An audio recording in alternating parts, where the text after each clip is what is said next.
Assalamualaikum warahmatullahi wabarakatuh. Perkenalkan, saya Erundisa Fitri dari Prodi D4 Anestesiologi dengan NIM 211FI03020. Di sini saya akan menjelaskan tentang alat reproduksi pria dan wanita. Sistem reproduksi. Sistem reproduksi atau sistem genital adalah sistem organ seks dalam organisme yang bekerja sama untuk tujuan reproduksi seksual. Banyak zat non-hidup seperti cairan, hormon, dan feromon juga merupakan aksesoris penting untuk sistem reproduksi.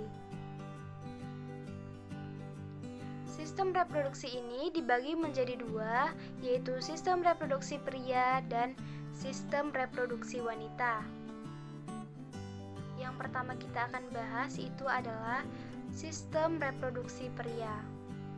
Sistem reproduksi pria terdiri dari internal dan eksternal.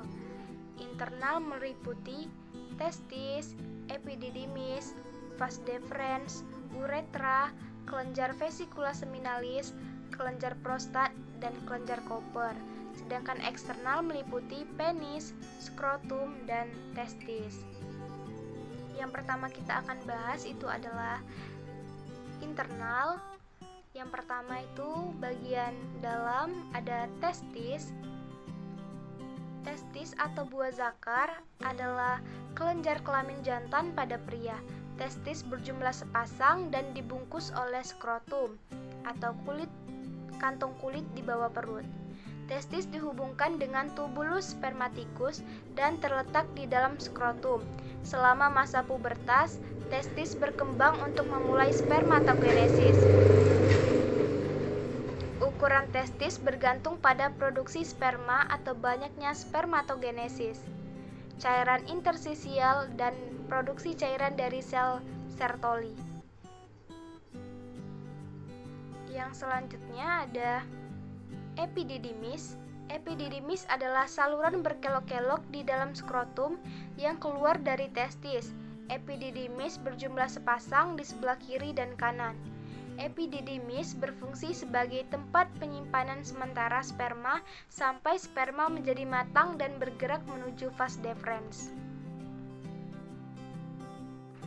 Selanjutnya ada vas deferens. Vas deferens atau saluran sperma atau ductus deferens adalah saluran lurus yang mengarah ke atas dan merupakan lanjutan dari epididymis. Vas deferens tidak menempel pada testis dan ujung salurannya terdapat di dalam kelenjar prostat. Vas deferens berfungsi sebagai saluran tempat jalannya sperma dari epididymis menuju kantong semen atau kantong mani, atau yang biasa kita sebut dengan vesikula seminalis. Selanjutnya ada uretra. Uretra adalah saluran akhir reproduksi yang terdapat di dalam penis. Uretra berfungsi sebagai saluran kelamin yang berasal dari kantong semen dan saluran untuk membuang urin dari kantung kemih. Selanjutnya ada vesikula seminalis atau tempat penampungan sperma.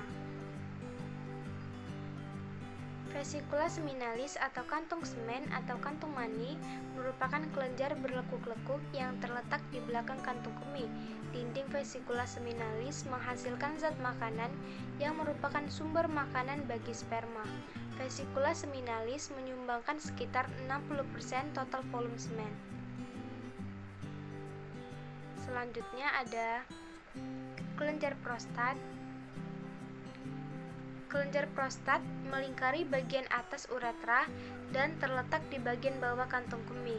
Kelenjar prostat adalah kelenjar pensekresi terbesar. Cairan prostat bersifat encer dan seperti susu, mengandung enzim antikoagulan, sitrat, sedikit asam, kolesterol, garam, dan fosfolipid yang berperan untuk kelangsungan hidup sperma. Yang terakhir ada kelenjar bulburetra atau kelenjar Cooper. Kelenjar bulburetralis adalah sepasang kelenjar kecil yang terletak di sepanjang uretra dan di bawah prostat. Kelenjar Cooper merupakan kelenjar yang salurannya langsung menuju uretra. Selanjutnya bagian luar. Yang pertama ada penis. Penis adalah alat kelamin jantan. Penis merupakan organ eksternal karena berada di luar ruang tubuh. Pada manusia, penis terdiri atas 3 bangunan silinder yang berisi jaringan spons. 2 rongga yang terletak di bagian atas berupa jaringan spons corpus cavernosa. 1 rongga lagi berada di bagian bawah yang berupa jaringan spons corpus spongiosum yang membungkus uretra. Ujung penis disebut dengan glans penis. Uretra pada penis dikelilingi oleh jaringan erektil yang rongga-rongganya banyak mengandung pembuluh darah dan ujung-ujung saraf perasa. Bila ada suatu rangsangan, rongga tersebut akan terisi penuh oleh darah sehingga penis menjadi tegang dan mengembang atau ereksi. Fungsi penis secara biologi adalah sebagai alat pembuang sisa metabolisme berwujud cairan atau urin dan sebagai alat bantu reproduksi. Penis sejati dimiliki oleh mamalia. Reptilia tidak memiliki penis sejati karena hanya berupa tonjolan kecil serta tidak tampak dari luar, sehingga disebut sebagai hemipenis atau setengah penis. Selanjutnya ada skrotum. Skrotum adalah kantung yang terdiri dari kulit dan otot yang membungkus testis atau buah zakar. Skrotum terletak di antara penis dan anus serta di depan perineum. Pada wanita, bagian ini serupa dengan labia mayora. Skrotum berjumlah sepasang, yaitu skrotum kanan dan kiri. Di dalam skrotum juga terdapat serat-serat otot yang berasal dari penerusan otot urat dinding perut yang disebut otot kremaster. Pada skrotum manusia dan beberapa mamalia bisa terdapat rambut pubis. Rambut pubis mulai tumbuh sejak masa pubertas. Fungsi utama skrotum adalah untuk memberikan kepada testis suatu lingkungan yang memiliki suhu 1-8 derajat Celcius lebih dingin dibandingkan temperatur rongga tubuh. Pada manusia, suhu testis sekitar 34 derajat Celcius. Pengaturan suhu dilakukan dengan mengeratkan atau melonggarkan skrotum, sehingga testis dapat bergerak mendekat atau menjauhi tubuh. Testis akan diangkat mendekati tubuh pada suhu dingin dan bergerak menjauh pada suhu panas. Yang terakhir ada testis. Testis pada manusia terletak di luar tubuh yang dihubungkan dengan tubulus spermaticus dan terletak di dalam skrotum. Selama masa pubertas, testis berkembang untuk memulai spermatogenesis. Ukuran testis bergantung pada reproduksi sperma atau banyaknya spermatogenesis, cairan interstisial dan produk cairan dari sel Sertoli. Fungsi alat reproduksi pria yang pertama untuk menghasilkan, menjaga, dan transportasi sperma atau sel reproduksi laki-laki dan cairan pelindung atau semen. Selanjutnya untuk mengantarkan semen yang mengandung sperma ke dalam alat genital wanita, dan yang terakhir untuk memproduksi dan sekresi hormon seks pria. Selanjutnya ada sistem reproduksi wanita terbagi menjadi 2, ada internal dan eksternal. Internal meliputi ovarium, tuba fallopi atau oviduk, uterus, cervix, dan vagina.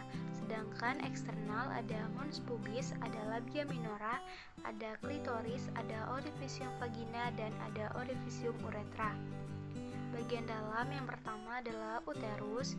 Uterus atau rahim adalah organ yang berongga, otot di mana telur atau zigot dibuahi, menjadi tertanam, dan di mana telur diberi makan dan dibiarkan berkembang sampai kelahiran.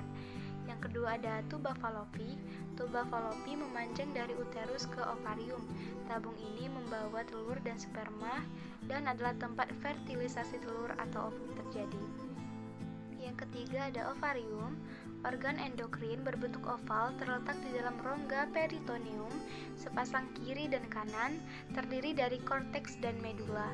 Ovarium berfungsi dalam pembentukan dan pematangan folikel menjadi ovum. Selanjutnya ada vagina. Vagina adalah bagian otot yang merupakan bagian dari organ seks wanita dan yang menghubungkan leher rahim atau serviks dengan alat kelamin eksternal. Yang kelima ada cervix. Cervix atau leher rahim adalah bagian rahim yang terhubung ke vagina, berfungsi untuk mengarahkan sperma ke rahim. Bagian luar terdiri dari mons pubis atau mons veneris, lapisan lemak di bagian anterior simfisis os pubis. Pada masa pubertas daerah ini mulai ditumbuhi rambut pubis. Yang kedua ada labia minora. Labia kecil ini diratakan memanjang kelipatan terletak dengan celah antara labia besar. Lipatan ini memperpanjang di sepanjang kedua sisi ruang depan. Selanjutnya ada klitoris. Klitoris adalah tonjolan kecil di bagian depan vulva antara labia minor, meskipun bagian besar tertanam di sekitar jaringan. Biasanya ukurannya sekitar 2 cm atau 0,5 cm. Yang keempat ada orifisium vagina, itu terletak di bagian bawah vestibulum. Pada gadis tertutup lapisan tipis bermukosa, yaitu selap berdarah atau hymen, utuh tanpa robekan. Yang terakhir ada orifisium uretra. Orifisium uretra adalah bagian yang sering kita sebut dengan lubang kencing yang berdekatan dengan kandung kemih. Sekian dari saya, semoga bermanfaat. Wassalamualaikum warahmatullahi wabarakatuh.